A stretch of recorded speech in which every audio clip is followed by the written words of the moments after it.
Bob Mueller's not only subpoenaing the Trump organization, he also turned heads by requesting internal documents from the Trump campaign's digital firm, Cambridge Analytica. Tonight, we have new original reporting on a problem hitting Cambridge and potentially the Trump campaign.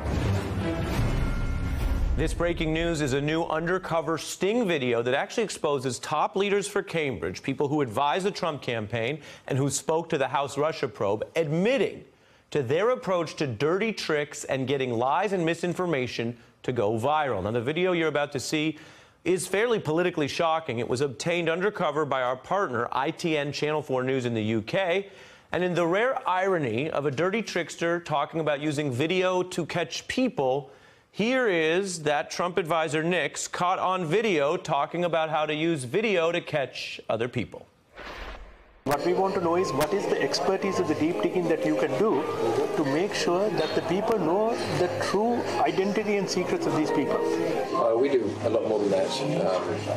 I mean, deep digging is interesting, but equally effective can be just to go and speak to the incumbents and to offer them a deal that's too good to be true and make sure that that's video recorded. These sorts of tactics are very effective. Instantly having video evidence of corruption, putting it on the internet, all sorts of things. And the operative you will use for this is who? Well, someone known to us. Okay, so it is somebody. You won't use a Sri Lankan person, no? Because then there's issue. We'll have a wealthy developer come in, somebody posing as a wealthy developer. I'm a master of disguise. Yes.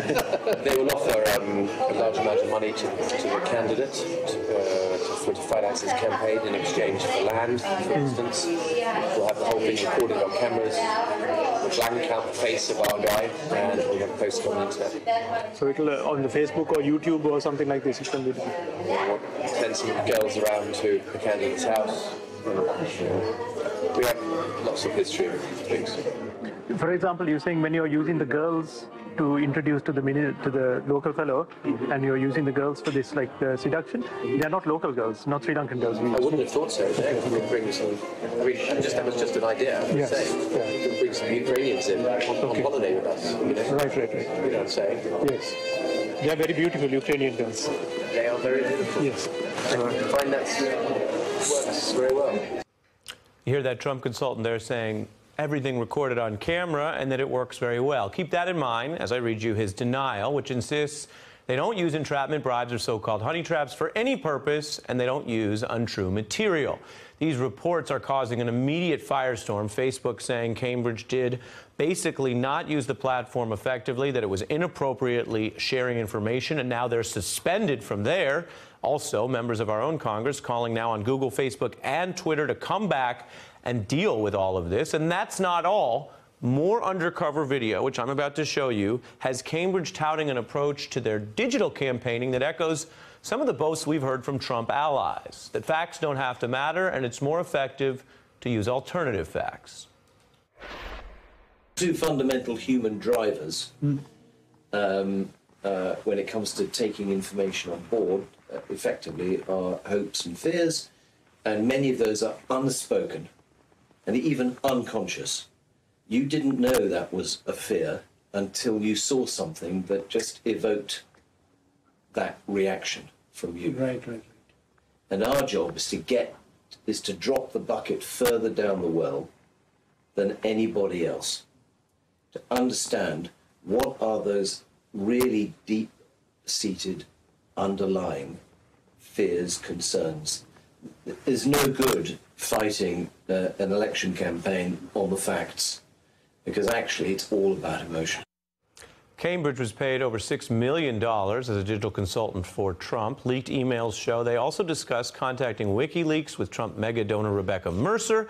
Her father has a $10 million stake in that firm. Steve Bannon also on their board. Cambridge, hired in June of 2016 by Jared Kushner and the man who's at the helm of Trump's re-election campaign, Brad Parscale. I'm joined now by Democratic Congressman Mike Quigley, who's a member of the House Intelligence Committee. Do you see anything wrong in these videos? Is that a trick question? Look, this is why you don't shut down the investigation. We have seen revelations since the committee shut down, the Republicans shut down our work, that make you wonder what happened and why. Clearly, the work that we've seen done by these investigative reporters makes me wish that we had the CEO of Cambridge Analytica right back with us, because if any of this is true, he was not truthful to us. You're saying when you discussed issues around the campaign with him, you think he was, what, misleading about this kind of stuff? What I'm suggesting is that this reporting is accurate, and what we're finding out about Cambridge using information they got from Facebook through perhaps illegal methods, that is the opposite of what we are hearing from Alexander Nix. Do you think do you think that Congressman Nix and Facebook leadership, including potentially Mark Zuckerberg, should testify? Oh, I think Mr. Nix needs to come back and tell us the whole truth. I think all the social media platforms need to come back.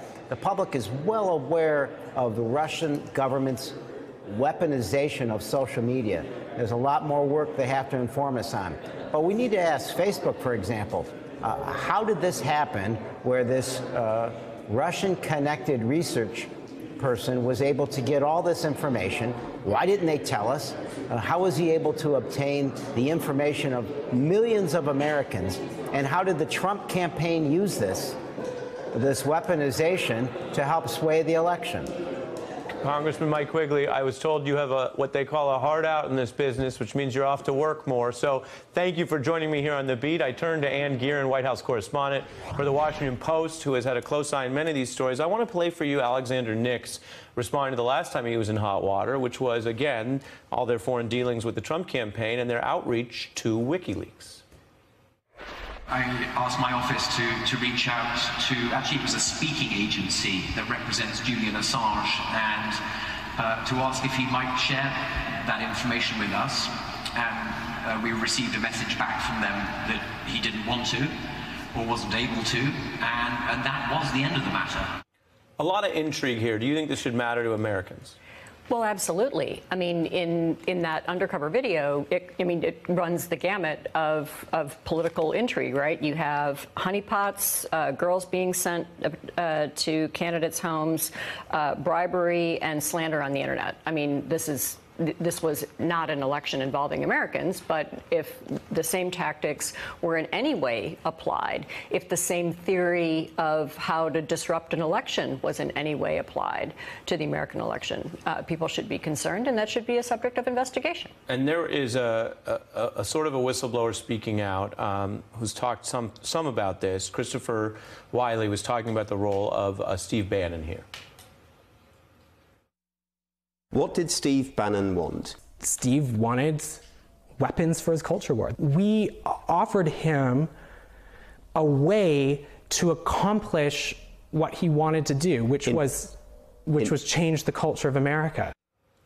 The most benign view of all of this is that you've got people overhyping and overselling, and who knows whether they can deliver, a kind of a Madison Avenue defense. The alternative and more negative view is you have a campaign that's literally under criminal investigation for how it campaigned, and now you have these international leaks of the type of people they were doing business with. Right. And on the benign side, right, you heard there the CEO sort of explaining what they think motivates voters. It's fear, it's emotion, and they will work to try to manipulate that. There are ways to do that legally. It may be unethical, it may be icky, it may make your skin crawl as a voter, but it's not illegal. And then there are lots of things that would suggest that the company at least considered trafficking and illegality. That's a different matter altogether. Bannon is an interesting figure in the middle here, right? I mean, we know, as the whistleblower says, he wants a culture war. He has said as much, and he saw the 2016 election as a way to stir that pot. Hey there, I'm Chris Hayes from MSNBC. Thanks for watching MSNBC on YouTube. If you want to keep up to date with the videos we're putting out, you can click subscribe just below me, or click over on this list to see lots of other great videos.